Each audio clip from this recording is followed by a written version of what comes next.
Doctor, I need to talk to you. I want to tell the judge something. No, it's about the... now. Just keep your mouth shut. Trust me, Lucy. Okay? Defense counsel has filed a motion to dismiss the complaint against the defendant, Thomas Patrick Egan. This better be good, Mr. Proctor. Your Honor, the defense would like to ask the court to suppress the government's identification of my client as the New York distributor for defendant Lobos' alleged drug network and any related testimony or evidence. We submit that the partial sketch attributed to witness statements from Nomar Arciello and described in the affidavit as the primary evidence used to identify Mr. Egan was not, in fact, the sketch used in said ID. What am I looking at, Counselor?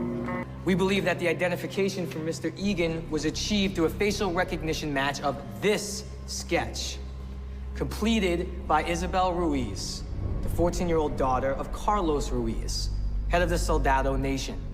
A sketch obtained from a 14-year-old in, no doubt, an environment of duress and undue influence from an overzealous AUSA. That's why they left it out of evidence. It is your belief that the completed sketch was withheld in order to deceive the court? That's a very serious charge, Mr. Proctor. Your Honor, the partial sketch was sufficient to identify the defendant and properly presented in the affidavit on that basis. We don't recognize this completed sketch, but I'm sure its lack of inclusion in discovery was a simple clerical error. Excuse my tone, Your Honor, but that would be a pretty convenient clerical error. I agree.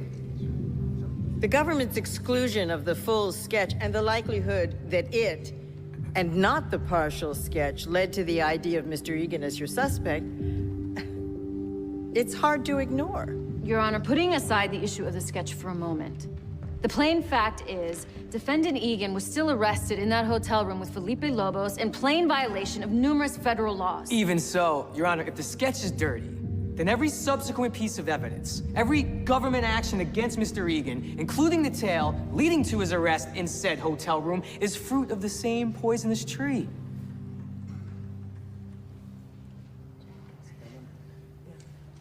I hereby exclude the government's identification of Thomas Patrick Egan. The ID is out.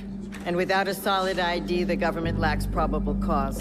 And the court finds it proper to dismiss the complaint. Your Honor, in the interest of justice... We request you dismiss with prejudice, Your Honor.